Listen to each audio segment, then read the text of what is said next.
Put that in linear algebra. Alright, on unit number 1.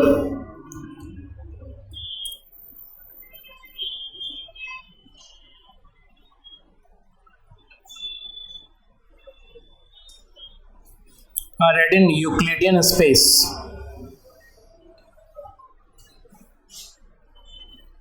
Basically ये are N इसमें discuss होगी आपके। Are N का मीनिंग मैं आपको बताऊंगा, ठीक है। यूक्लिडियन स्पेस लिखा आपने, ठीक है। सेकंड वन, यूनिट नंबर 1 के अंदर सेकंड टॉपिक,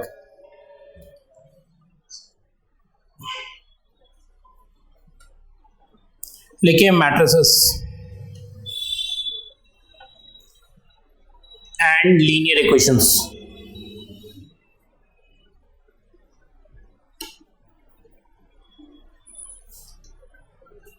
लिखा अपने यूनिट 1 का second topic, that is matrices and linear equations.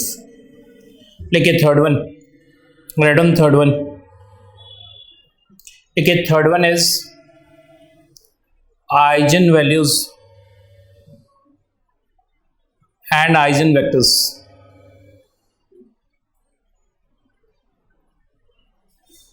ये आपकी यूनिट नंबर 1 के अंदर कवर होगी। First one Euclidean space rather से आर एन। सेकेंड वन क्या, मैट्रिसेस। मैट्रिसेस के अंदर बेसिकली आपकी कंसंट्रेशन, वैसे तो सारी चीज़ें होती है, addition, subtraction, multiplication, adjoint, inverse, लेकिन मेन कंसंट्रेशन यहाँ जो होगी मैट्रिसेस के अंदर होगी वो रैंक ऑफ अ मैट्रिक्स होगी। और रैंक ऑफ अ मैट्रिक्स का हेल्प हम लीनियर इक्वेशन सॉल्व करते समय यूज़ करेंगे, ठीक है। तो ये आपका लीनियर इक्वेशन वाला एक मेन टॉपिक होगा और मैट्रिसेस के अंदर बेसिकली रैंक होगा, ठीक है। यूक्लिडियन स्पेस ऑब्वियसली एक इंपॉर्टेंट टॉपिक है आपकी। Eigen values and eigen vector तो ऑब्वियसली मेन टॉपिक है ही, मतलब ज़्यादा कंसंट्रेशन यहाँ और यहाँ है, first one and third one. थोड़ी सी इंफॉर्मेशन मैट्रिसेस के अंदर आपको कवर करनी है, रादर से रैंक ऑफ अ मैट्रिक्स, और बाकी कंसंट्रेशन आप यहाँ करेंगे रादर से लीनियर इक्वेशंस। अब आइए next unit number 2।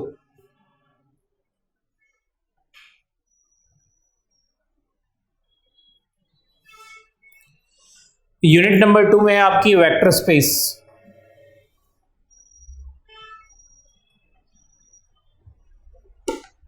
Second one सब स्पेस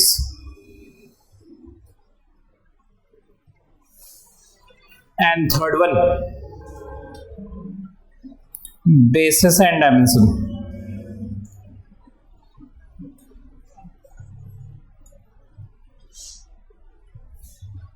ये तीन टॉपिक्स आपके यूनिट 2 के हैं जो मेनली मैंने लिखे हैं। ऑल्दो सेकेंडरी टॉपिक्स इसके अंदर होगा, that is linear combination, linear span and so on, लेकिन मेन तीन टॉपिक है वेक्टर स्पेस, सब space and third one is basis and dimension. अब आप unit number 3।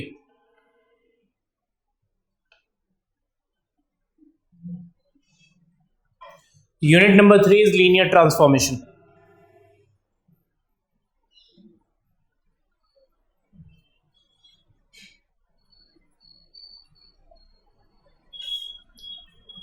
Linear transformation, clear. Linear transformation में बेसिकली मैट्रिक्स ट्रांसफॉर्मेशन होगी, ठीक है। आपको ये चेक करना है कि मैट्रिसेस जो है, मतलब जो आपके पास फंक्शन है, क्या वो लीनियर ट्रांसफॉर्मेशन है या नहीं। मैट्रिक्स ट्रांसफॉर्मेशन दूसरी हुई। तीसरा जो सबसे ज़्यादा इंपॉर्टेंट होता है यहाँ, वो होता है Sylvester law. Sylvester law that is also called rank nullity theorem. Rank nullity theorem, हाँ नलिटी, नल वर्ड होता है जीरो के लिए यूज करते हैं, नल वर्ड जीरो के लिए यूज करते हैं, ऑब्वियसली रैंक नलिटी थ्योरम, ठीक है। कुछ लोग इसे डायमेंशन थ्योरम भी कहते हैं, क्लियर। तो ये सारी बातें लीनियर ट्रांसफॉर्मेशन के अंदर आएगी आपकी, क्लियर। मैं आपको एक बार कोर्स कंटेंट दिखा देता हूं, यहां एक बार देख लीजिए। ये लिखा हुआ है generic elective G2 introduction to linear algebra, clear. इस टॉपिक के अंदर पहला यूनिट है आपके वेक्टर्स एंड मैट्रिसेस, ठीक है। जिसमें ये जो आप लिखा हुआ है fundamental operations and properties of vector in RN, linear combination of vectors और Cauchy Schwarz, orthogonal and parallel vectors, यहां तक की पोजीशन आपके यूक्लिडियन स्पेस में आएगी। ये जो मैंने टिक करके दिया है यहां तक, ये आपकी यूक्लिडियन स्पेस रादर से आरएन के अंदर कवर होगी। Next, system of solving linear equation by Gauss elimination method and Gauss Jordan method, reduce row echelon form, ठीक है, रैंक, वो सारी बातें यहां तक। ये आपकी बेसिकली क्या हुई, यूनिट नंबर 1 का सेकंड टॉपिक हुआ। नेक्स्ट, ये eigen values and eigen vectors, ये आपका थर्ड वन हुआ, जो डायगोनलाइजेशन तक जाके ओवर होगी, ठीक है। अब आइए यूनिट नंबर 2, जो मैंने आपको क्लियरली कहा है कि वेक्टर स्पेस है, वेक्टर स्पेस के बाद सब स्पेस है, यहाँ देखिए सब स्पेस लिखा हुआ है, ठीक है। उसके बाद बेसिस एंड डायमेंशन, जो मैंने आपको यहाँ लिख के दिया, बेसिस एंड डायमेंशन, बेसिकली यही 3 मेन टॉपिक है। बाकी उसके अंदर एक लीनियर इंडिपेंडेंस डिपेंडेंस का कंसेप्ट होता है और दूसरा लीनियर कॉम्बिनेशन के कंसेप्ट होते हैं। क्लियर यहाँ तक? अब आइए यूनिट नंबर 3 आपकी लीनियर ट्रांसफॉर्मेशन। क्लियर? तो लीनियर ट्रांसफॉर्मेशन के अंदर बेसिकली आपको एक तो चेक करना है कि जो गिवन फंक्शन है वो लीनियर मैपिंग है या नहीं, रादर से लीनियर ट्रांसफॉर्मेशन है या नहीं। दूसरा, मैट्रिक्स ऑफ लीनियर ट्रांसफॉर्मेशन, जो मैंने आपसे कहा, मैट्रिक्स ऑफ लीनियर ट्रांसफॉर्मेशन। और तीसरा टॉपिक होगा कर्नल एंड रेंज, जो ऑब्वियसली डायमेंशन थ्योरम के अंदर आ जाएगा। डायमेंशन थ्योरम को या सिल्वेस्टर लॉ को या फिर रैंक नलिटी थ्योरम को, ठीक है, वो सारे इसके अंदर कवर हो जाएंगे। तो ये आपके बेसिकली 3 यूनिट्स में डिवाइडेड है। अभी तक का जो क्वेश्चन का ट्रेंड लाइन है वो ये है कि आउट ऑफ 6 क्वेश्चन, मतलब टोटल नंबर ऑफ क्वेश्चंस आपके 6 होंगे, सारे क्वेश्चंस कंपलसरी होंगे, ठीक है। और 3 पार्ट में से 2 पार्ट आपको करने होंगे, मतलब एक क्वेश्चन के 3 पार्ट होंगे, 2 पार्ट आपको करने। अभी रिसेंट ट्रेंड आपकी रीडिंग लिस्ट से क्लियर होगी कि क्या पैटर्न होगी आपकी। टोटल 90 मार्क्स के क्वेश्चन होंगे आपके, लेकिन फर्स्ट क्वेश्चन में 3 पार्ट, मैंने क्या कहा, 2 पार्ट आपको करने। सेकेंड पार्ट क्वेश्चन जो पास्ट ट्रेंड लाइन है उसकी बात मैं आपसे कर रहा हूँ, सेकेंड क्वेश्चन में 3 पार्ट होंगे, 2 पार्ट आपको करने। ऐसे 6 क्वेश्चन में 3 पार्ट होंगे, 2 पार्ट आपको करने। सारे क्वेश्चंस आपको करने हैं, सिर्फ पार्ट्स में आपके पास चॉइस है कि आप कौन सा पार्ट छोड़ेंगे, कौन सा पार्ट लेंगे। क्लियर? तो सारी बातें मैंने आपको बता दी, जो चीज़ें रिक्वायर्ड है। बुक का नेम लिख लीजिए, जो आपकी है elementary linear algebra by Andrilli and Hacker, right? ये आपकी reading, elementary linear algebra by Andrilli and hacker.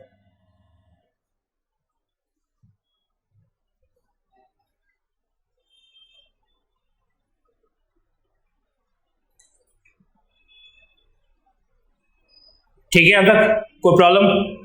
तो सारी बातें मैंने आपको क्लियर कर दी कि बुक आपकी क्या है, 90 मार्क्स टोटल है। जो पास्ट ट्रेंड लाइन है वो 6 क्वेश्चंस के हैं, सारे क्वेश्चंस करने, 3 पार्ट में से 2 पार्ट आपको कवर करनी, ठीक है? क्लियर? और यूनिट 1 में क्या है, यूनिट 2 में क्या है, यूनिट 3 में क्या है, मैंने आपको रफली उसके बारे में आइडिया बता दिया। स्टार्ट ऑब्वियसली हम यूक्लिडियन स्पेस से करेंगे, लेकिन put the heading Euclidean space pronunciation is.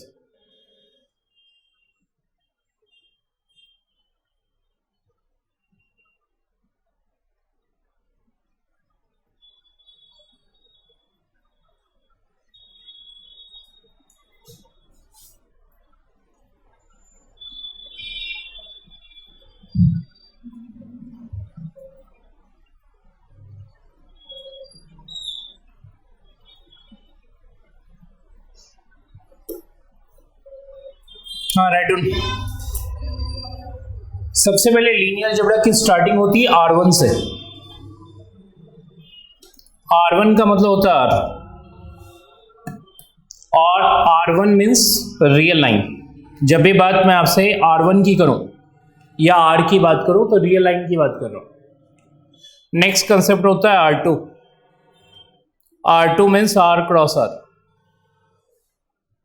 R cross R का मतलब ये हुआ, एक कंपोनेंट एक्स एक्सिस का होगा और एक कंपोनेंट वाई एक्सिस का होगा। इसका मतलब एक रियल एक्सिस एक्स एक्सिस होगी और एक रियल एक्सिस वाई एक्सिस होगी। इस प्लेन पे जितने भी पॉइंट्स होंगे सबके सब R2 के पार्ट होंगे, मतलब एक रियल लाइन आपकी एक्स एक्सिस हो गई और एक रियल लाइन वाई एक्सिस हो गई। क्लियर? इस प्लेन पे जितने भी पॉइंट्स हैं उसे हम कहते हैं R2। Next I R3। R3 means R cross R cross R, मतलब एक रियल लाइन एक्स एक्सिस, एक रियल लाइन वाई एक्सिस और एक रियल लाइन जेड एक्सिस।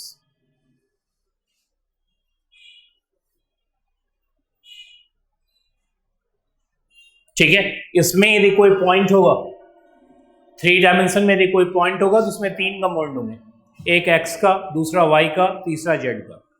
यानी कि ज्योमेट्री आपकी R3 तक जाती है, उसके आगे की ज्योमेट्री नहीं होती, लेकिन कंसेप्ट इसके बाद भी कैरी ऑन, मतलब R4 भी होगा, R5 भी होगा। ऐसे ही मैंने आपके लिए लिख दिया Rn। Rn का क्या मतलब, जिसमें Rn टाइम्स लिख ली क्लियरली, Rn टाइम्स। ऑब्वियसली यहां यदि कोई पॉइंट होगा तो उसमें n कंपोनेंट्स होंगे। कितने कंपोनेंट्स? n। तो आप इसे लिखो A1 A2 An such that A1 A2 An belongs to real number, such that A1 A2 An belongs to, क्या लिखा आपने? Real number. कोई प्रॉब्लम यहां तक? मुझे बताइए Rn में कितने पॉइंट्स? n points. ऑब्वियसली मैंने आपको क्लियरली लिख दिया A1 A2 An such that A1 A2 An belongs to real number। Geometry कहां तक होती है? ओनली अप टू R3, लेकिन कंसेप्ट उसके बाद भी कैरी ऑन है। ठीक है, R4 R5 R6 and Rn। ठीक है, तो पहला कंसेप्ट यही होता है लीनियर अलजेब्रा में कि what is R1, what is R2, what is R3 and what is Rn। तो मैंने ये सारी बातें आपको बता दी। अब आई यहां के बाद सबसे पहले देखिए point number 2,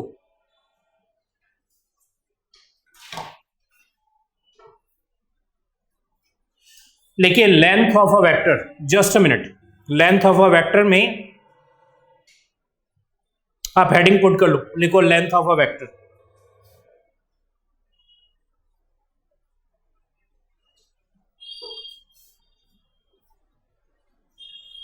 length of a vector को या नॉर्म ऑफ अ वेक्टर को ऑब्लिक में लिखो norm, NORM, NORM, norm of a vector. Write down statement लिखिए let A is equal to A1 A2 An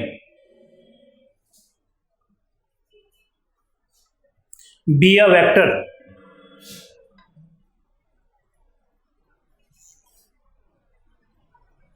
in Rn। Rn मतलब जिसमें n component. ठीक है, क्लियर? हाँ, एक मिनट कंसंट्रेशन आपकी यहाँ। यदि मैं आपको एक बात, थोड़ी बातें समझा देता हूँ जो बहुत जरूरी होता है, बेसिक बात है। मान लीजिए हमारी R2 है, रादर से प्लेन, तो यहां यदि कोई पॉइंट है, ठीक है, तो उसमें ऑब्वियसली 2 कंपोनेंट होंगे, रादर से एक कंपोनेंट A1, दूसरा कंपोनेंट A2। इस पॉइंट का मतलब होता है ज्योमेट्रिकली, ये नहीं ध्यान रखिएगा पॉइंट कहीं भी लिखा हुआ हो लीनियर अलजेब्रा में, वो बेसिकली एक वेक्टर होता है। वेक्टर का मतलब line joining origin to that point. जैसे 3,4 लिखा हुआ है, तो वेक्टर के फॉर्म में वो क्या हुआ? Line joining origin to 3,4। Clear? तो ये एक A1 A2 कोई पॉइंट है, तो obviously line joining origin to this point. अब रही बात, इस इंफॉर्मेशन को कुछ लोग कॉलम मैट्रिक्स में लिखते हैं और कुछ लोग रो मैट्रिक्स में लिखते हैं। ठीक है, तो मैंने आपसे क्या कहा? Line joining origin to this point होगा, पहले ये समझिए। ठीक है, इज इट अ वेक्टर? अब इस वेक्टर को लिखने का 2 तरीका है, या तो आप इसे कॉलम मैट्रिक्स से लिख लो, तो कॉलम मैट्रिक्स में लिखोगे तो ऐसे लिखोगे, कॉलम मैट्रिक्स में, या फिर आप इसे रो मैट्रिक्स में लिख लो।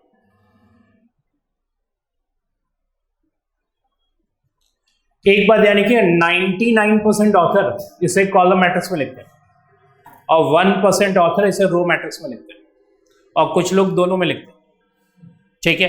लेकिन आपकी जो बुक है ये एंड्रेली हैकर वाली, वो इंफॉर्मेशन रो में लिखती है। किस में लिखती है? तो रो में। मैंने आपसे क्या कहा, 99% कॉलम में लिखते हैं और 1% में भी थोड़ा कम, ठीक है, उसे रो में लिखते हैं। और कुछ लोग दोनों में लिखते हैं, कभी रो में लिखेंगे कभी कॉलम में लिखेंगे, ठीक है। लेकिन आपकी जो बुक है दैट इज एंड्रेली हैकर वाली बुक जो रीडिंग लिस्ट में है आपकी, वो इन्फॉर्मेशन हमेशा रो में लिखती है। इसी पॉइंट को लिखने का तरीका क्लियर, इसलिए मैंने आपके लिए ये बात लिखी। अब मुझे बताओ कि मुझे इसकी लेंथ निकालनी है, तो मैं कुछ नहीं करूंगा, पाइथागोरस थ्योरम लगा दूंगा। आपको भी मालूम है ये आपकी A1 होगी, ये आपकी A1 है और ये A2 है। तो मुझे बताइए ये लेंथ क्या होगी? Obviously under root of A1 square plus A2 square. यहाँ तक क्लियर? कोई प्रॉब्लम तो नहीं? अब आइए यहाँ जो हमें सारी चीजें Rn में करनी, R2 में नहीं करनी। R2 तो सिर्फ समझने के लिए थी।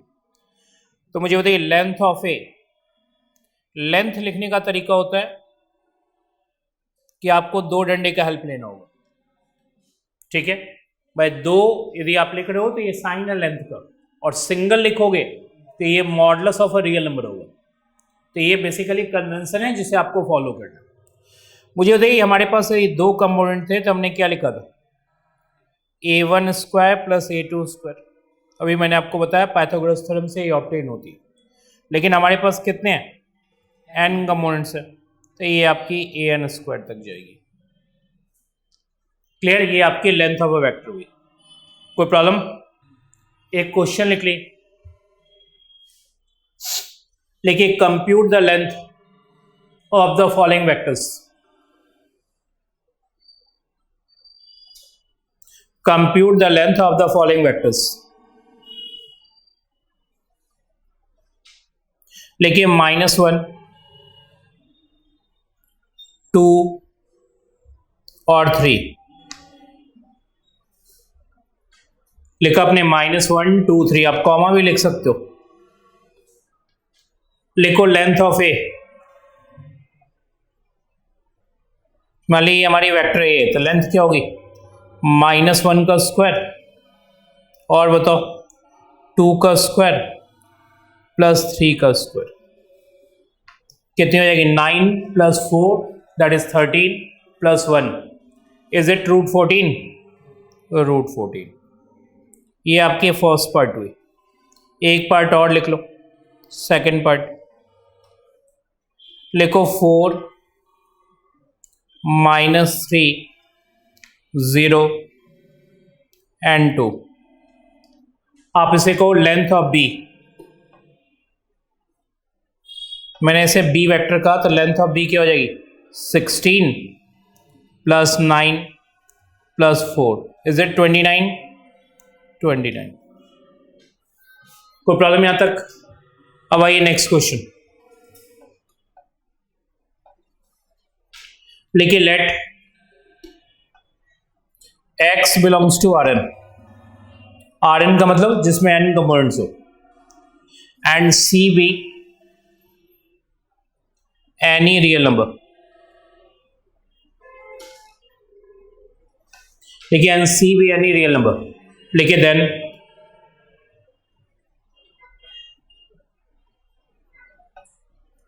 Cx length is equal to mod of C into length of x। क्या लिखा आपने? Let x belongs to Rn and C be any real number, then Cx की लेंथ क्या होगी? Mod of C into length of x। यानी कि single, मैंने आपसे क्या कहा? तो ये basically modulus of a real number, और ये बेसिकली आपकी लेंथ ऑफ वेक्टर है। ये सिंबल पहले क्लियर होगी। स्टार्ट की सॉल्यूशन या प्रूफ जो भी कहें आप इसे। लेकिन let x is equal to x1 x2 xn belongs to Rn। लिखिए therefore Cx is equal to क्या होगा, Cx1 Cx2 और क्या Cxn होगा यहां तक। अब आइए Cx की लेंथ क्या आ जाएगी, Cx1 का whole square, right down Cx1 whole square Cx2 whole square plus क्या Cxn whole square. Take C square common, C square common क्या आ जाएगा, x1 स्क्वायर से स्टार्ट कहां तक, xn स्क्वायर तक। मुझे देखिए under root of C square क्या होता है, under root of C square होता है मॉडुलस ऑफ C, यानी कि that is not C, under root of C square is modulus of C, जो आपके ब्रैकेट में रह जाएगी, सॉरी रादर से अंडर रूट में रह जाएगी, वो x1 स्क्वायर से xn स्क्वायर तक होगी। ये ऑब्वियसली आपकी क्या रिप्रेजेंट करती है, लेंथ ऑफ x को रिप्रेजेंट करती है। आप इसे इंडिकेट करो लेंथ ऑफ x। कोई प्रॉब्लम यहां तक? तो मुझे देखिए Cx की लेंथ क्या निकली, modulus of C into length of x। करना कुछ नहीं है भाई, पहले तो आप x क्या है वो ले लो, x हमने ले लिया x1 x2 xn, Cx हो गया Cx1 Cx2 Cxn, Cx की लेंथ इंडिविजुअल कंपोनेंट का square, C take C square common, तो ये आपकी पोजीशन होगी। ऑब्वियसली C स्क्वायर का under root modulus of C, और आपको अच्छी तरह से मालूम है ये लेंथ ऑफ x होती है, तो ये हो गई modulus of C into length of x। यानी कि इसमें जो भी क्वेश्चंस करने हैं वो बेसिकली प्रूफिंग के करने हैं आपको, ठीक है। तो जनरली क्वेश्चन जो आएगा वो प्रूफ ही आएगा। लेकिन नेक्स्ट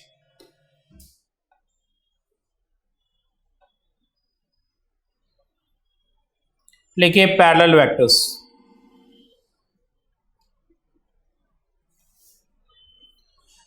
हाँ, right down statement, two vectors are said to be parallel, two vectors are said to be parallel, लेकिन if they are either in same direction, if they are either in same direction or in opposite direction, लेकिन if they are either in same direction or in opposite direction, लेकिन that is y is equal to cx, और रही बात if c is greater than 0, ये indicate करे direction को, और c negative हुई तो opposite direction, opposite direction clearly लिख लो। यदि y is equal to 2x है तो सेम डायरेक्शन, और y is equal to -3x है तो ऑब्वियसली अपोजिट डायरेक्शन, ठीक है। अब लिखिए राइट डाउन, लेकिन हमें इससे मतलब नहीं है, हमें मतलब है कि पैरेलल है या नहीं। लिखिए फॉर एग्जांपल, लिखिए 1 - 3 2, और दूसरा लिखो -3 -9, 1 - 3 लिखा ना आपने, तो क्या लिखा आपने 3, ये 3 है आपकी, सॉरी फॉर दैट, 3 - 9 और तीसरा है 6।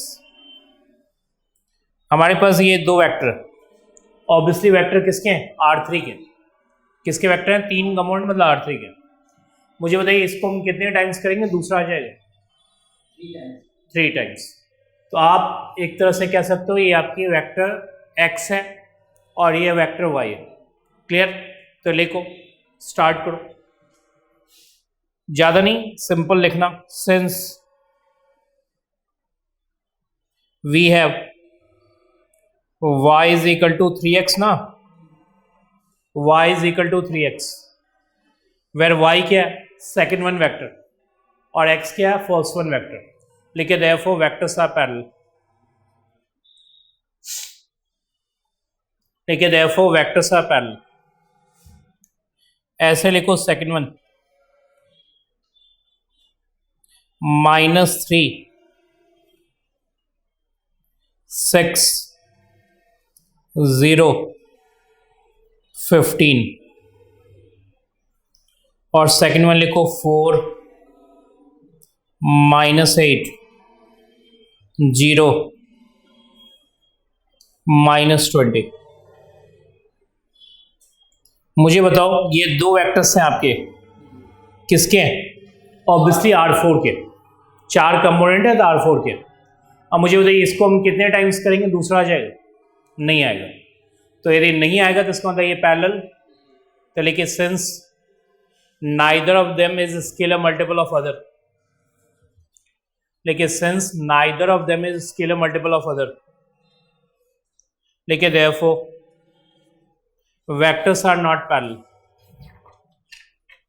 लेकिन therefore vectors are not parallel।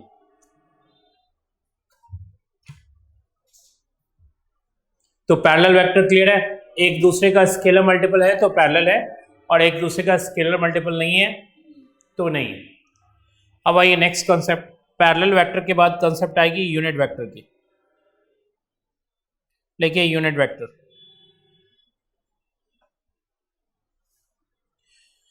देखिए any vector of length 1 is called unit vector.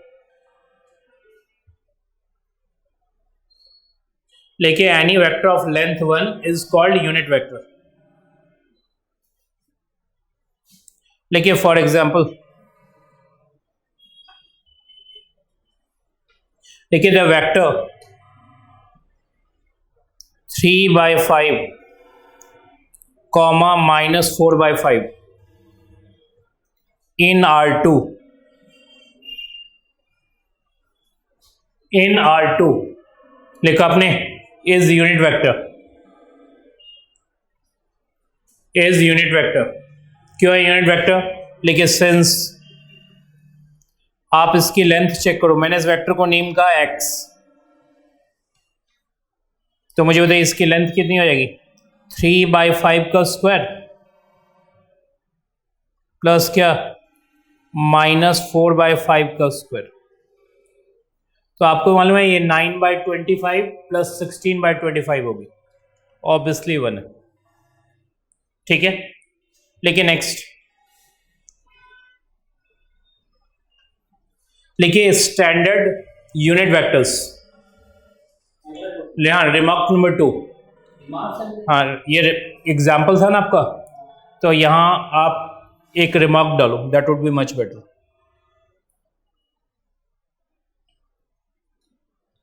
एक रिमार्क पुट करो, लिखो standard unit vectors.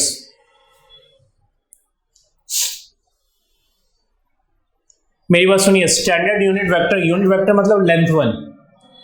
Standard unit vector जब भी आपसे कहे तो R2 में होगा, R2 मतलब प्लेन, R2 में होगा 1 0 और दूसरा होगा 0 1। क्लियर, समझ में आ गई बात?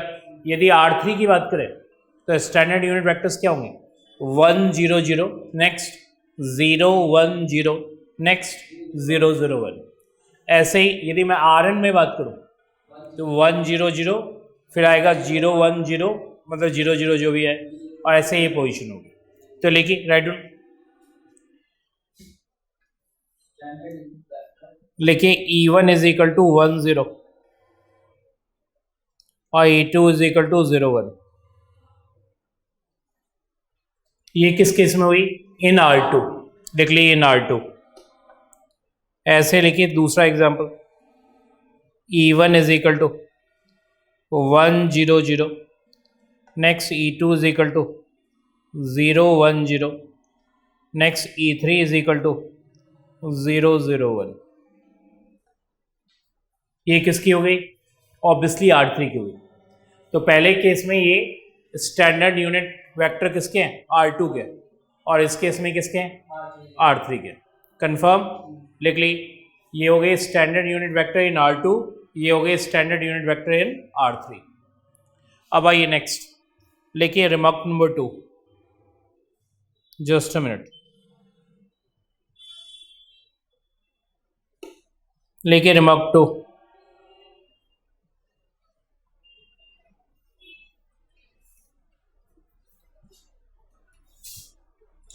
लिखिए if X is non zero vector,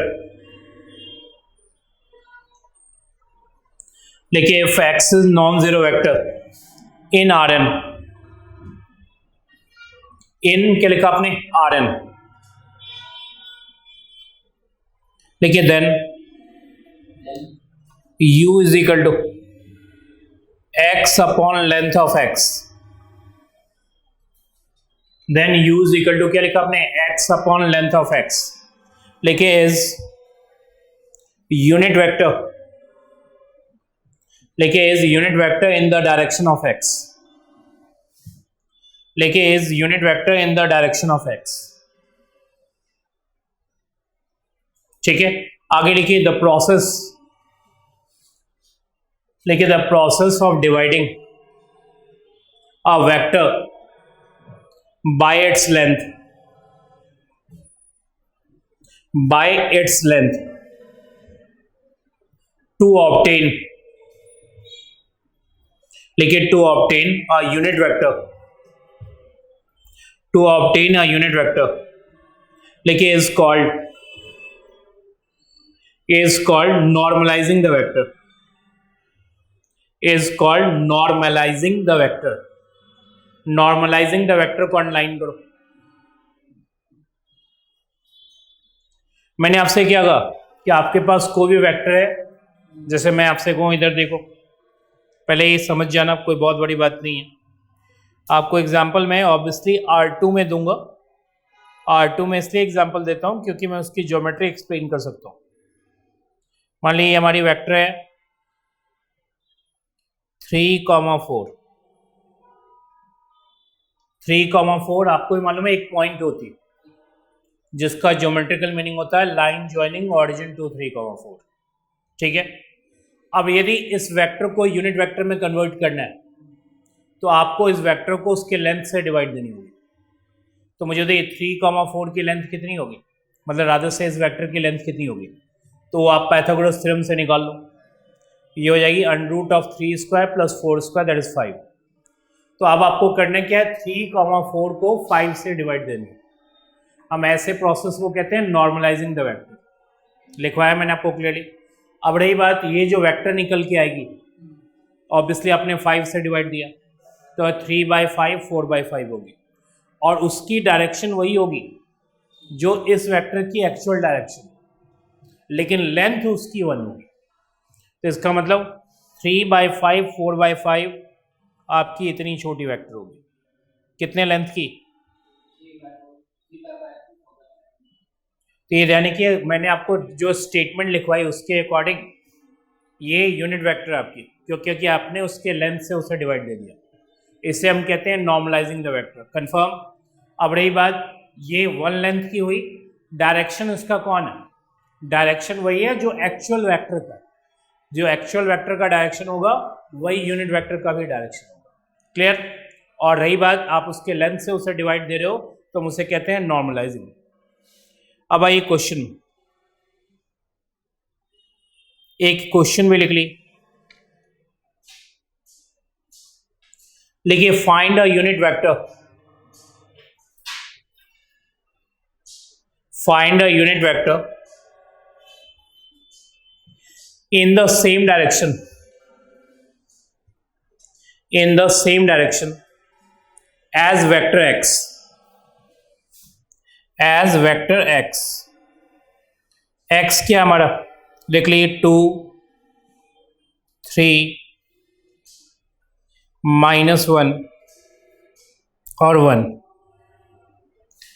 ये यदि आपकी x है तो यूनिट वेक्टर क्या होगी, u इज इक्वल टू क्या होगा, x upon length of x।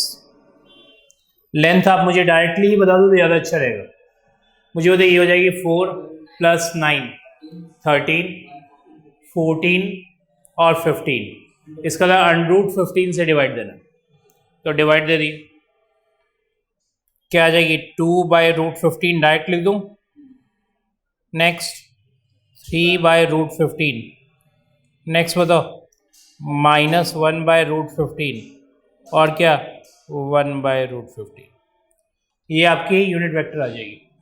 कोई प्रॉब्लम? अब आ जाइए नेक्स्ट, लेके linear combination of vectors.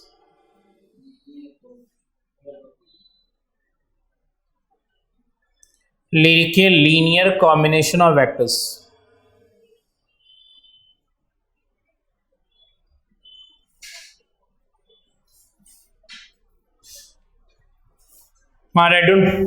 Let v1 comma v2 comma v3 dot dot vk be the vectors in Rn। किसके vectors हैं? Rn के vectors हैं। यहां तक लिख लिया आपने। लिखिए देन वेक्टर v, लिखिए then vector v is linear combination,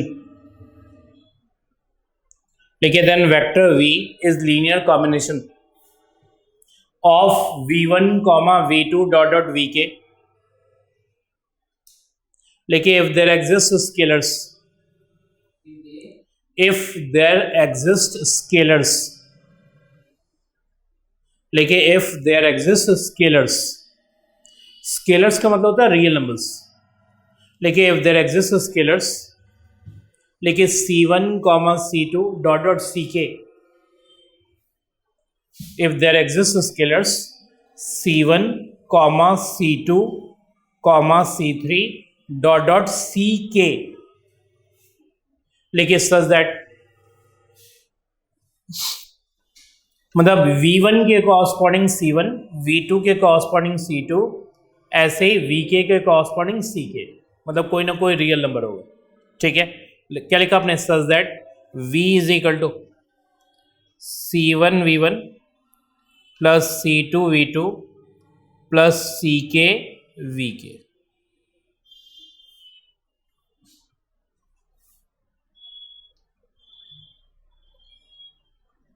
अब मेरी बात सुनिए ना भाई, उसने कहा कि हमारे पास इतने वेक्टर्स हैं किसके? Rn के, v1 से लेकर vk तक, और उसी में एक वेक्टर और है v। कौन है? v। अब रही बात v लीनियर कॉम्बिनेशन होगा v1 से लेकर vk तक का जब हमारे पास कोई रियल नंबर एग्जिस्ट करे, रादर से v1 के कॉरस्पॉन्डिंग c1 जिसको हम स्केलर्स कह रहे हैं, v1 के कॉरस्पॉन्डिंग c1, v2 के कॉरस्पॉन्डिंग c2, vk के कॉरस्पॉन्डिंग ck, जिससे कि v इज इक्वल टू इस टर्म्स में एक्सप्रेस हो जाए। क्लियर? एक एग्जांपल मैं आपको दे रहा हूं, लेके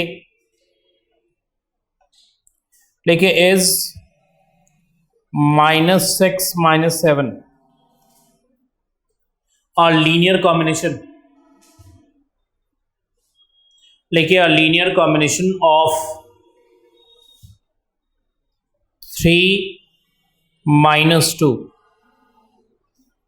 और दूसरा है एंड 4 1।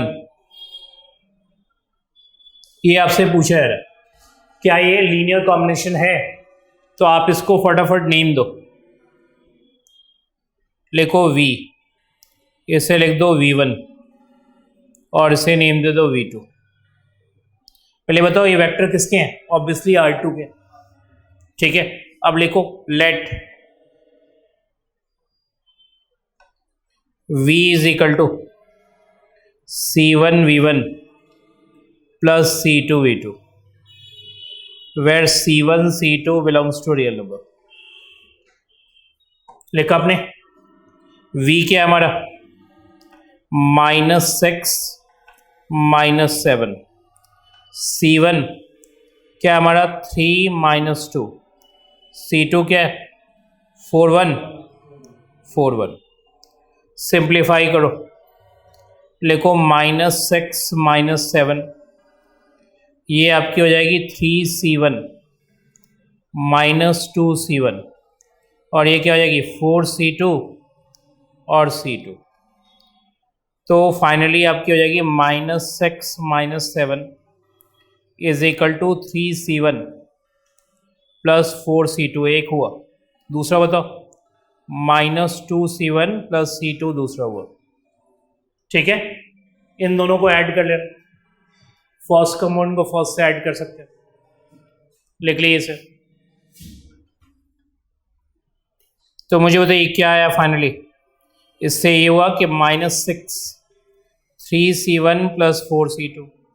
दूसरा क्या है, -7 = -2c1 + c2। अब आपकी यदि c1 c2 की वैल्यू सॉल्व करने से आ रही है तो इसका मतलब लीनियर कॉम्बिनेशन है।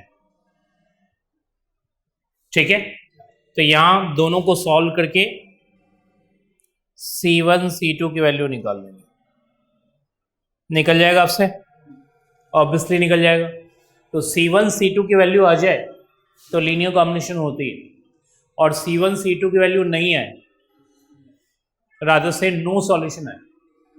नो सॉल्यूशन तब होता जब यहाँ -7 = 0 होता, या -7 = 3 हो जाता, या -7 = 8 हो जाता, कुछ भी हो जाता, तो फिर नो सॉल्यूशन होगा।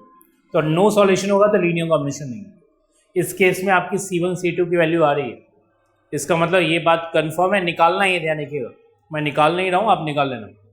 इसका मतलब ये बात कंफर्म है कि आपकी वेक्टर v लीनियर कॉम्बिनेशन है किसकी, v1 v2 की। लिख लिए नीचे, therefore vector v is linear combination of v1 and v2। The vector v, पहले वाले वेक्टर को हमने v कहा था, is linear combination of v1 and v2।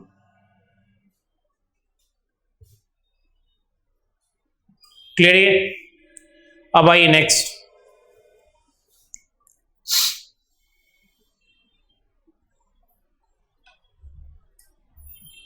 लिखिए डॉट प्रोडक्ट।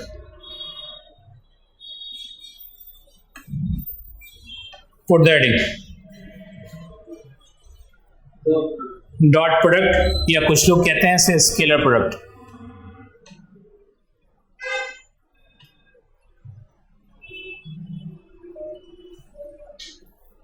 ठीक है, लिखिए let x = x1 x2 xn and y = y1 y2 yn। लिखिए b2 वेक्टर्स, लिखिए b2 वेक्टर्स इन Rn। लिखिए then dot product,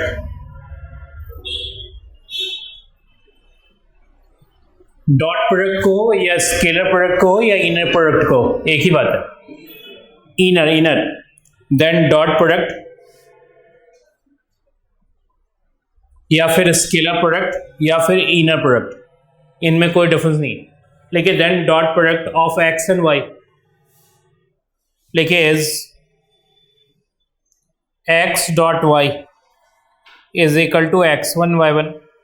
first compound को फर्स्ट से multiply, second compound को सेकेंड से मल्टीप्लाई, और nth कंपोनेंट को nth से मल्टीप्लाई। मतलब आपको डॉट प्रोडक्ट चाहिए तो फर्स्ट को फर्स्ट से, सेकेंड को सेकेंड से, और nth को nth से। ठीक है, लिखिए फॉर एग्जाम्पल सपोज x है हमारा 2 - 4 3, y है हमारा 1 5 - 2। देखिए देन x डॉट y क्या होगा, फर्स्ट कंपाउंड को फर्स्ट से, सेकंड को सेकंड से, सेकंड को सेकंड से, 2 1 = 2 -4 × -5 इज इट 20, और 3 × -2 इज इट -6। क्या आ गई आपकी 22 - 6 16, ये आपके डॉट प्रोडक्ट होगी। ठीक है, कोई प्रॉब्लम यहां तक? अब आइए नेक्स्ट, लिखिए प्रॉपर्टीज ऑफ डॉट प्रोडक्ट।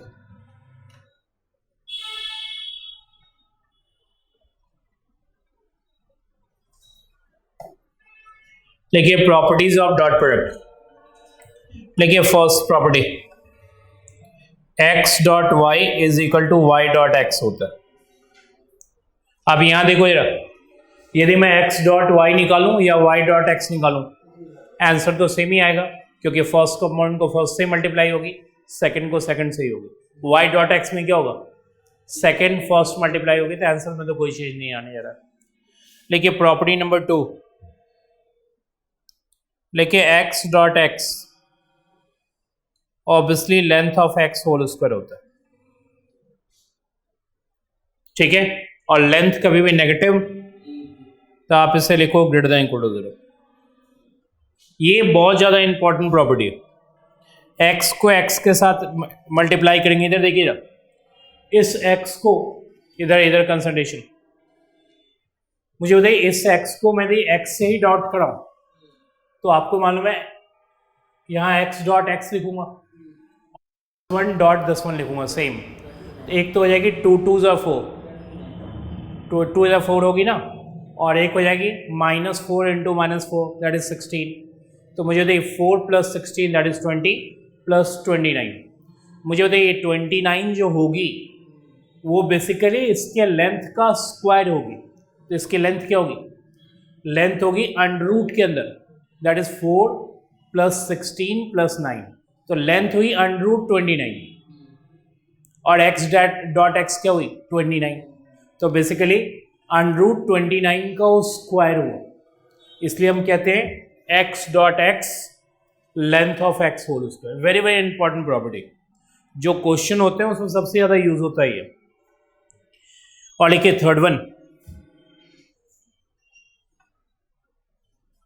लिखिए x dot x is equal to 0, यदि डॉट प्रोडक्ट 0 है तो इसका मतलब x खुद ही 0 है। x डॉट एक्स यदि 0 है तो x आपकी 0 है। लिखिए fourth one, c x dot y is equal to c x dot y होगा, या फिर x डॉट सी वाई होगा। लिखिए where c is a scalar, आप मेरी बात सुनो जरा, x और y आपके वेक्टर्स हैं, आप उनको डॉट करा लो और किसी भी रियल नंबर से उसे मल्टीप्लाई कर दो, और या फिर ये करो कि पहले सी एक्स मल्टीप्लाई करो फिर y से डॉट कराओ, आपके रिजल्ट सेम आएंगे। लेकिन नेक्स्ट फिफ्थ वन, लिखिए x dot y plus z is equal to x dot y plus x dot z. पांचों प्रॉपर्टीज क्लियर है, पांच हुए ना, तो ये सारे प्रॉपर्टी आपके क्लियर है। अब आइए, मैंने आपसे क्या कहा कि मेन कंसंट्रेशन यहाँ सारे थ्योरम्स है, क्वेश्चन भी उसी फॉर्म में आएगा, मतलब पहले तो थ्योरम प्रूव करवाएगा, उसके बाद यदि कोई क्वेश्चन पूछना होगा तो उसे पूछेगा आपसे। लेकिन कॉची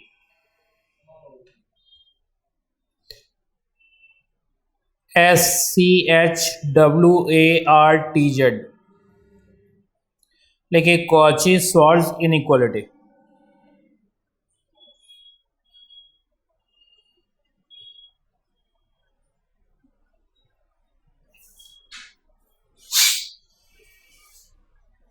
लिखा आपने कॉची सॉल्व्स इनइक्वालिटी, प्रूफिंग ही करनी है आपको मेन। लेकिन if X and Y, write down statement, if X and Y are the vectors, लेकिन are the vectors in R N, लिखा आपने are the vectors in R N, लेकिन then X dot Y mod is less than equal to length of X into length of Y, then X dot y modulus is less than equal to क्या, length of x और क्या, length of y. Start की,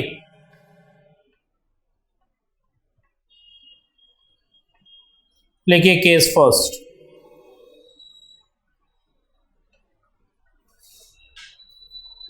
लेकिन if either x is equal to 0 और y is equal to 0, या तो x 0 या y 0, तो मुझे बताइए 0 होगा तो ये भी 0 होगा और ये भी 0 होगा, तो मुझे बताइए LHS किसके इक्वल होगा? लेकिन then LHS is equal to RHS, मतलब या तो x 0 या y 0 तो LHS RHS इक्वल होगी। लेकिन केस 2, लेकिन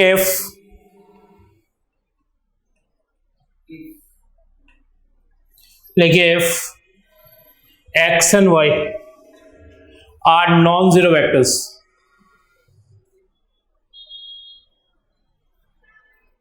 लेकिन then we have to prove,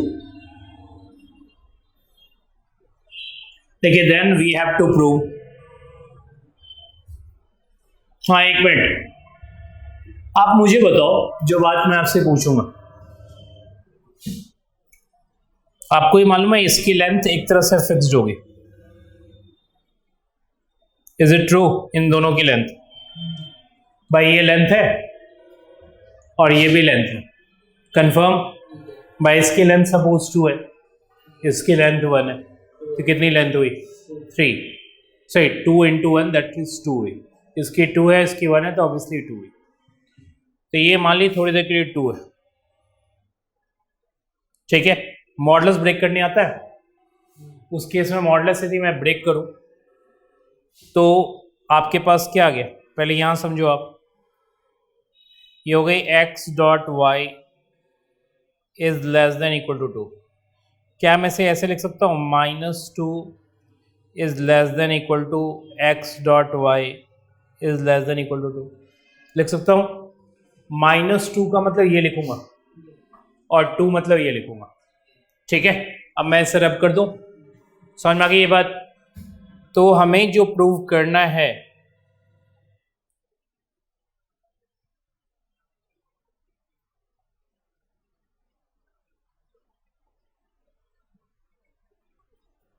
क्या प्रूव करना है? Then we have to prove -2 लिखा था ना मैंने आपके लिए, ये हो गई minus length of x length of y, और क्या लिखा था? Less than equal to x dot y, और इधर क्या लिखा था? 2 मतलब लेंथ ऑफ x और क्या? लेंथ ऑफ y, मतलब मैंने आज जो अभी आपको लिख के दिया था उसके अकॉर्डिंग ये -2 है और ये आपकी 2 है, कंफर्म? कोई प्रॉब्लम तो नहीं यहां तक? अब आप इसे लेंथ से डिवाइड दे दो, तो ये क्या आ जाएगा? -1 x dot y length of x length of y less than equal to 1। यहां तक कोई प्रॉब्लम? लिख सकते हैं इसे ऐसे, इसे थोड़ा और तरीके से लिखो, -1 x upon length of x dot y upon length of y less than equal to 1।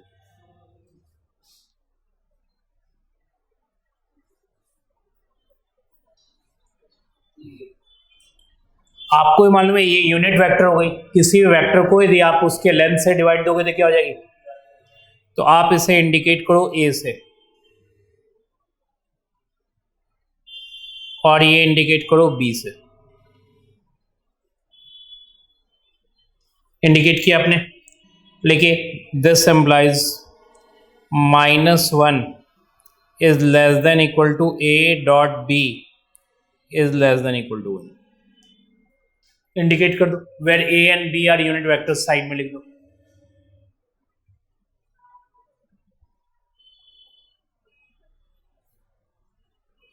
यहां तो कोई प्रॉब्लम? मतलब हमें ये प्रूव करना है कि a डॉट b, जहां a और b क्या है? यूनिट वेक्टर्स है, वो -1 to 1 लाई करती है, ठीक है। अब स्टार्ट किए यहां से, ये यानी कि ये प्रूव करना है, साइड में फिर से लिख लिए टू प्रूव।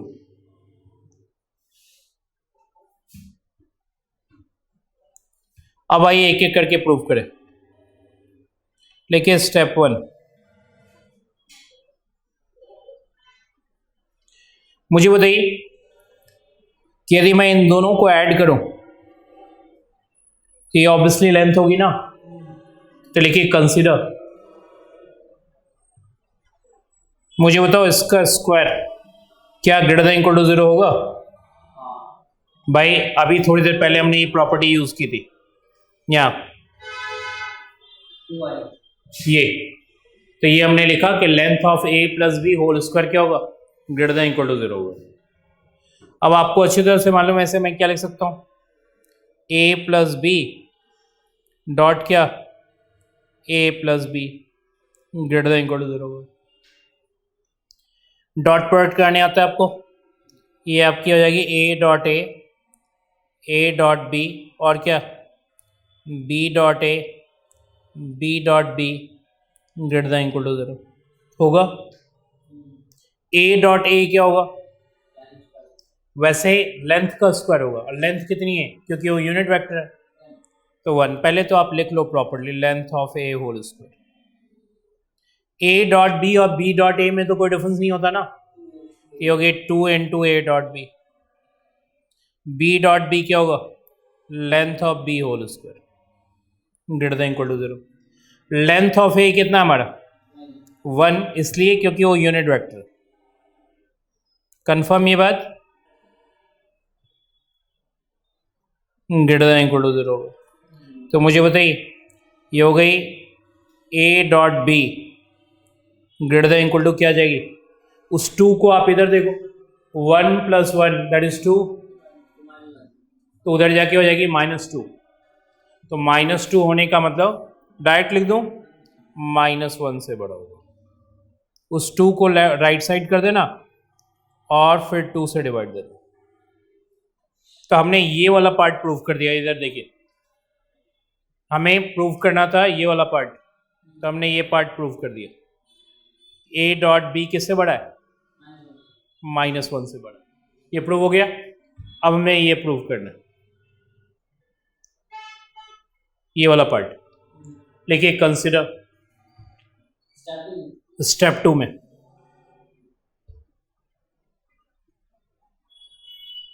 लिखिए A minus B length whole square greater than equal to 0। पहले क्या लिया था हमने? पहले लिया था ए प्लस बी। अब क्या लिया?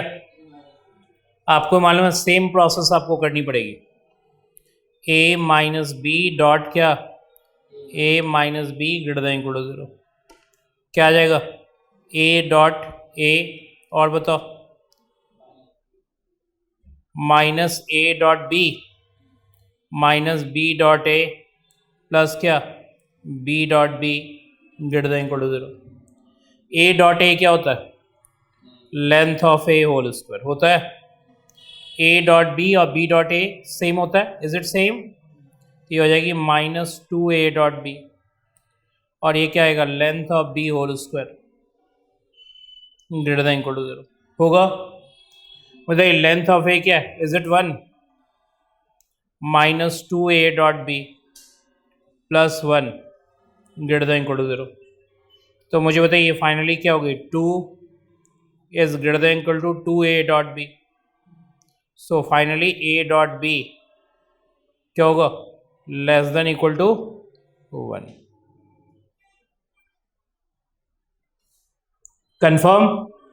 पहले केस में क्या आया था? a dot B greater than equal to -1। अब क्या है? a dot B is less than equal to 1। Is it true?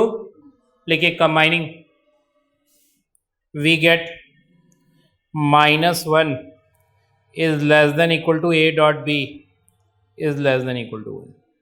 क्या यही प्रूव करना था? कॉची-श्वार्ट्ज इनइक्वालिटी के अकॉर्डिंग ये प्रूव करना था, जो हमने प्रूव कर दिया। ठीक है, वेरी वेरी इंपॉर्टेंट कॉची-श्वार्ट्ज। ठीक है, क्लियर? अब आपको एक एग्जांपल इस पे कहेगा कि पहले तो कॉची-श्वार्ट्ज प्रूव करो और ये वेरीफाई करो कि वो इनइक्वालिटी वेरीफाई हो रही है नहीं है। तो लिखिए क्वेश्चन में देखिए वेरीफाई कॉची-श्वार्ट्ज इनइक्वालिटी।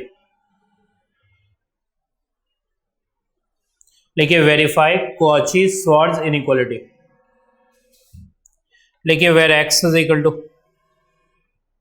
-1, 4, 2, 0, -3 और y है आपका 2, 1, -4, -1, 0। ऑब्वियसली वेक्टर किसके हैं? R5 के। सबसे पहले आप x डॉट वाई निकालो, क्या आ जाएगा? -2 + 4 -8 0 0 कितना आ गया? -6। ठीक है, नेक्स्ट लेंथ ऑफ x निकालो,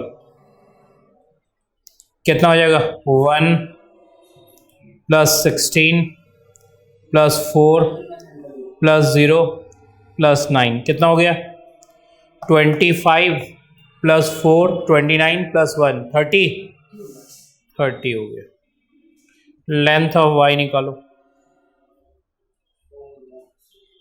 कितना हो जाएगा? 4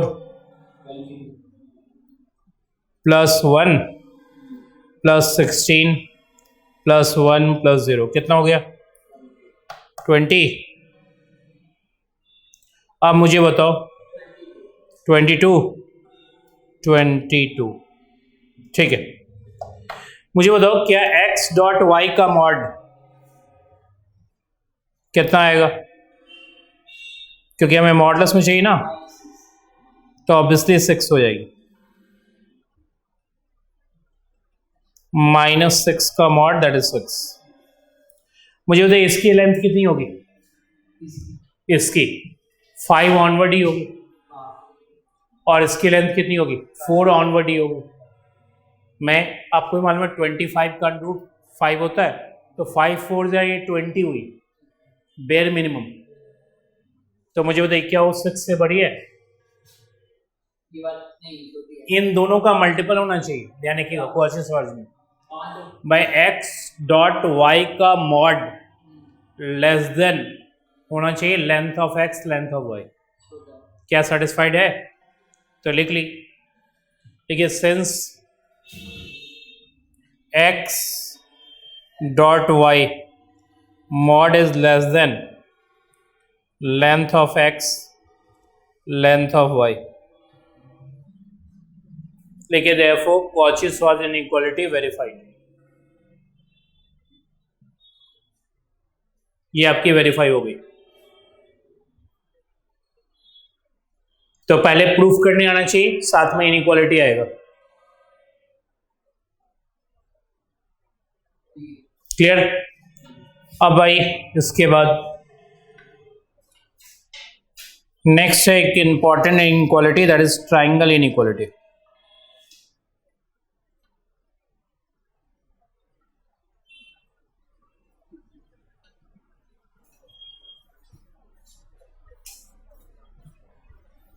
लिखा आपने? ये भी, इसके भी प्रूफ बहुत इंपॉर्टेंट है। लिखिए if x and y are the vectors in Rn, लिखिए then x plus y length is less than equal to length of x plus length of y। Triangle inequality का मतलब ट्राइंगल के दो sides का सम हमेशा third side से बड़ा होगा। ठीक है, रही बात इक्वल कब होगा, तो इक्वल तब होगा जब तीनों पॉइंट्स एक लाइन पे लाई करेंगे। तो आप कहेंगे उस केस में ट्राइंगल तो होगी नहीं, तीनों पॉइंट्स एक लाइन पे लाई करेगी तो। लेकिन यानी कि जब भी हम ट्राइंगल को स्टडी करते हैं तो उसमें कॉलिनियर का कंडीशन जरूर स्टडी करते हैं। आपने पढ़ा भी होगा area of triangle 0 then points are collinear. इसका मतलब जब भी ट्राइंगल होगा तो उसके साथ कॉलिनियर की कंडीशन अटैच्ड होगी। ठीक है, क्लियर? तो ट्राइंगल के दो साइड्स का सम हमेशा थर्ड साइड से बड़ा होता है। यदि आप इसे डायग्रामेटिकली देखना चाहें, इधर देखिए, ये हमारा x है, वेक्टर x, और ये वेक्टर y है। क्लियर? ठीक है। आप क्या करो, पैरेललोग्राम फॉर्म करो। आपको मालूम है ना कि वेक्टर एडिशन कैसे होती है, या तो पैरेललोग्राम लॉ या ट्रायंगल लॉ। तो पैरेललोग्राम लॉ मैंने आपको ही मालूम है पैरेललोग्राम की लॉ क्यों लग रही, क्योंकि रीजन ये जो वेक्टर है आपकी, इसको एरो यहाँ लगाया जाता है, ये ध्यान रखिएगा, ये एरो यहाँ। तो आपको अच्छी तरह से मालूम है कि दोनों वेक्टर्स का टेल मिला हुआ है, तो दोनों वेक्टर्स का टेल मिला हुआ लगता है तो पैरेललोग्राम लॉ लगती है, और एक वेक्टर का हेड और दूसरे वेक्टर का टेल हो तो ट्रायंगल लॉ लगती है। तो फिलहाल जो पोजीशन है, दोनों वेक्टर्स का टेल मिला हुआ है, ये वेक्टर की हेड है और ये वेक्टर का टेल है। ऑब्वियसली हेड और टेल आपको करना क्या है, ये ज्वाइन करनी। ज्वाइन करेंगे तो क्या मिलेगा, x प्लस वाई। ऑब्वियसली यदि ये y है तो ये भी y होगी। तो मुझे बताइए, एक लेंथ तो ये हुई, ठीक है, इधर देखिए कंसंट्रेशन आपके यहाँ, एक लेंथ ये हुई, एक लेंथ ये हुई। इन दोनों लेंथ का एडिशन ऑब्वियसली थर्ड लेंथ से क्या होगा, बड़ा होगा। बड़ा होगा, ध्यान रखिएगा, ट्रायंगल लॉ यही कहती है कि उससे बड़ा होगा। ठीक है, तो यही बात यहाँ लिखी हुई है। क्लियर? अब रही बात इक्वल टू क्यों लिखा हुआ, तो मैंने आपको रीजन बताया, वो कॉलिनियर कंडीशन के कारण लिखा जाता है। स्टार्ट करें इसकी प्रूफिंग। समझ में आ गई बात? लिखिए प्रूफ।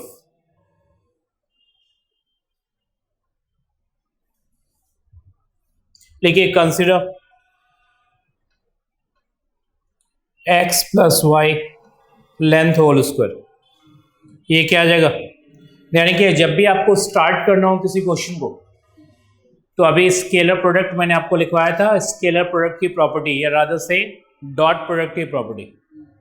उसमें इस प्रॉपर्टी को हमेशा याद रखिए कि length of x whole square क्या होता है, x डॉट x होता है। मतलब आपको क्वेश्चन स्टार्ट करने के लिए मिल नहीं रहा है कि भाई कैसे स्टार्ट करें क्वेश्चन को, तो एक बार इस प्रॉपर्टी को जरूर आप रिकॉल करेंगे तो आपको हेल्प करेगा।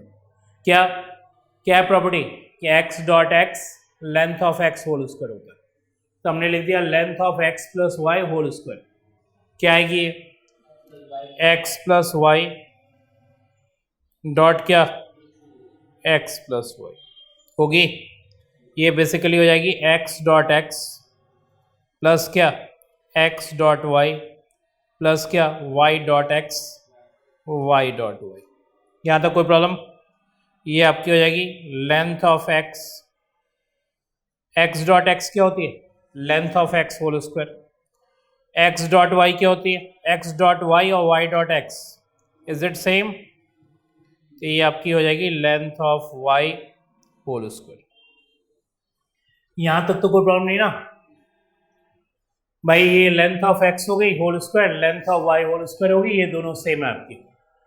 अब रही बात, ये जो x डॉट y है, इसकी जगह हमें चाहिए लेंथ में, किस टर्म्स में चाहिए, तो लेंथ में चाहिए, तो आपको इसकी जगह लेंथ लिखना होगा। अब यहां कंसिडरेशन,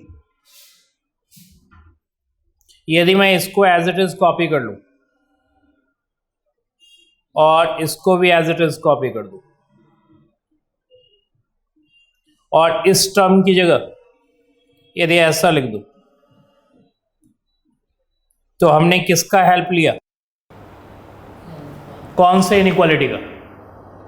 इसकी जगह आप ये लिख रहे हो, ठीक है। अभी आपने कॉची-श्वार्ट्ज इनइक्वालिटी पढ़ी थी कि x डॉट y का mod length of x length of y से कम होता है, मतलब मॉडलस लेने के बाद कम होता है, ध्यान रखिएगा। इक्वल टू साइन भी होती है उसमें, ध्यान रखिएगा। तो मुझे बताइए कि मॉडलस लेने के बाद कम होती है, तो विदाउट मॉडलस तो वैसे भी कम होगी। जैसे उस केस में -6 आया था, तो -6 तो obviously length of x length of y से कम था। मॉडलस लिए तो क्या आया था, 6 आया था। तो 6 यदि कम है तो -6 तो ऑटोमेटिकली कम होगी। तो इसका मतलब यहाँ मॉड कोई जरूरी नहीं है, मॉड उस केस में जरूरत होती है जब वो नेगेटिव हो। तो उन्होंने कहा है कि जब चीज़ों को आप पॉजिटिव कर लोगे तो भी छोटा होता है, क्योंकि हमने एक्स डॉट वाई का मॉड लिख रखा है। तो मॉडलस मतलब किसी चीज़ को पॉजिटिव कर लेंगे तो length of x length of y से छोटा होता है। तो ऑब्वियसली वैसे तो छोटा होगा ही हो ना। तो मुझे बताइए ये बड़ा या ये बड़ा?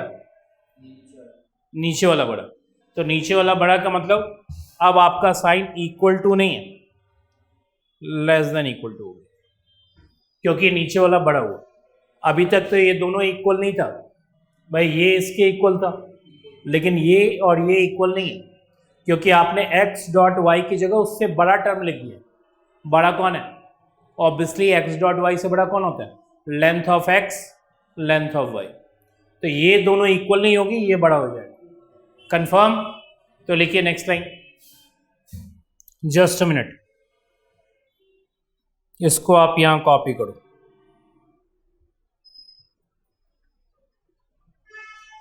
ये ठीक है, ये साइड में कॉपी कर दो कि इस टर्म से बड़ा ये टर्म हो गया आपका। कंफर्म? साइड में लिखो by Cauchy Schwarz inequality, reason देना होगा। अब यहां देखो, ये हो गया A square, just a minute, ये हो गया A square plus B square plus 2ab, क्या हो जाएगा? A plus B whole square. लिखो नेक्स्ट लाइन में, this implies X plus Y length whole square is less than equal to क्या?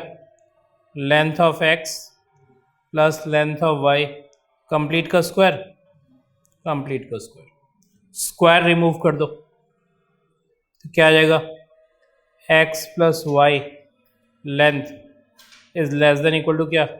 Length of X plus length of Y.